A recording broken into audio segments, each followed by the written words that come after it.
they sent a guy to talk to me, and he found out that I'm alive and well, and he just when he spoke only a few words, he addressed me at uh, while I was waiting for the subway, and he came up to me and he said, "You got to come back, or else you're dead." And that was whispered. So now it was decision time. I couldn't play for time anymore. The playing for time means, I got my information through shortwave radio.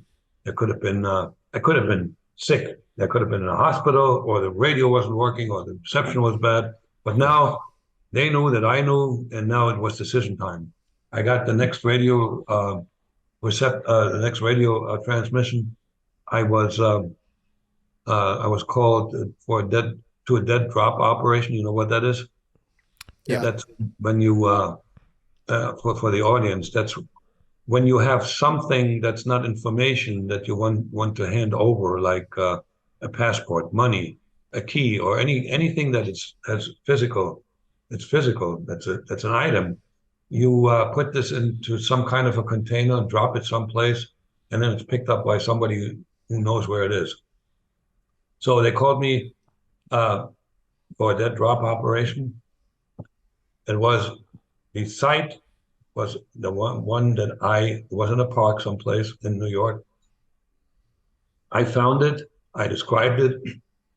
I I was told while practicing this in Moscow and Berlin that I was very good at precisely describing locations, and so I knew where it was.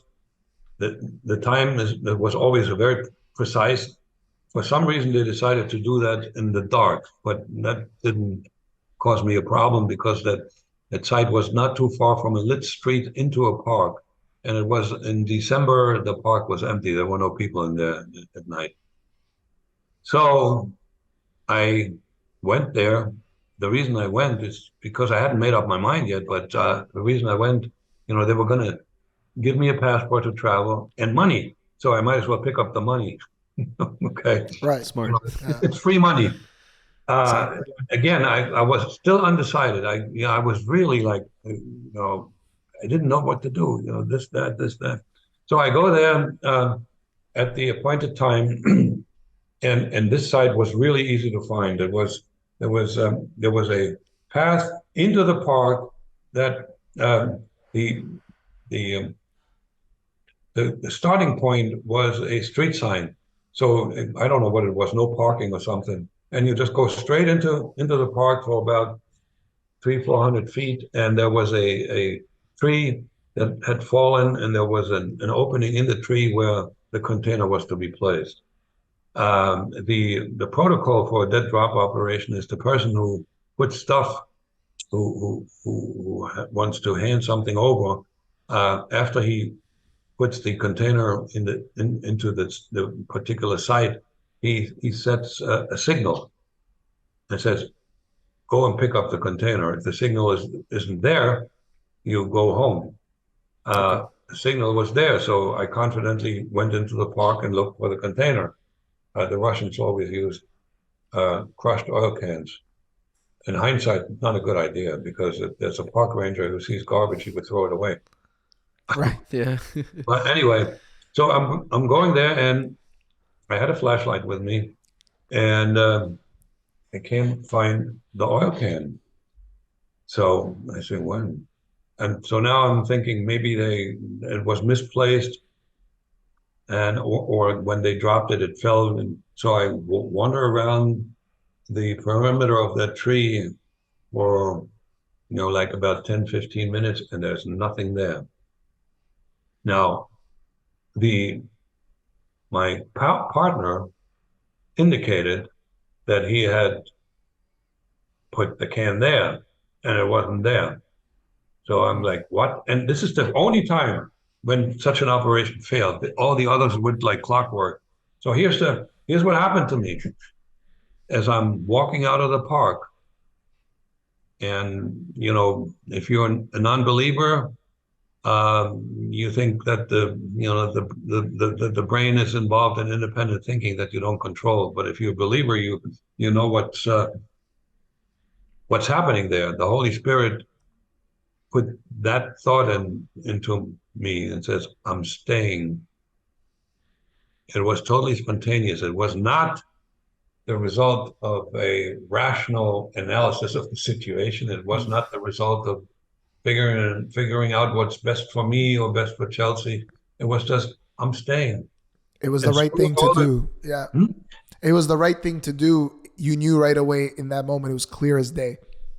Yeah, and so then when I when I went back home, I decided to take some precautionary measures to, be more aggressive, trying to figure out whether I'm under investigation.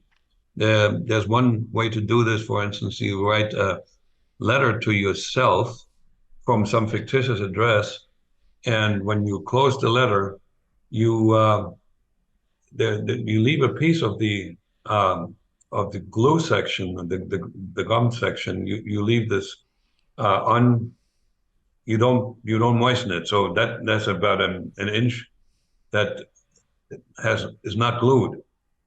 Typically, I was told in Moscow that when letters being opened, it's done by machine, and they also mechanically glue it all back. So when you get the letter and that glue is still has not been moistened, you know that nobody opened the letter. And there's other ways to find out whether you're being followed and stuff like that. That's so smart. And and I obviously I had to tell the KGB, hey, listen, I'm not coming. And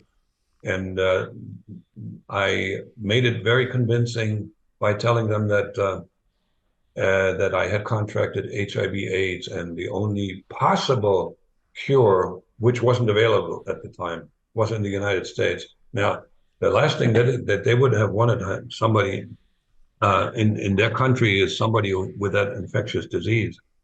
So they had, based on the credibility I had with them, and based on they not knowing much about my life in the U.S., they didn't know I had a child. I knew that for a fact. They would have hammered me big time. So what they knew about me was what I told them.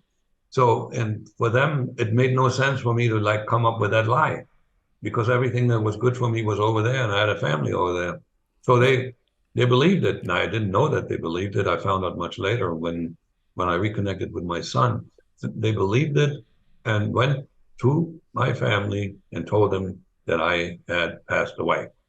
Okay, I didn't know that, so for about 3 months, I made sure that I would not be predictably at a certain spot in the city at a certain time. So particularly going to work, I would use different zigzag routes to get to the subway. I used different subway stations because it makes it really hard. If you want to kill somebody, you need to know where they are.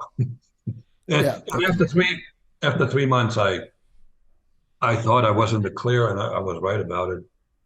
And I decided to just live out the rest of my life as an American middle class family man.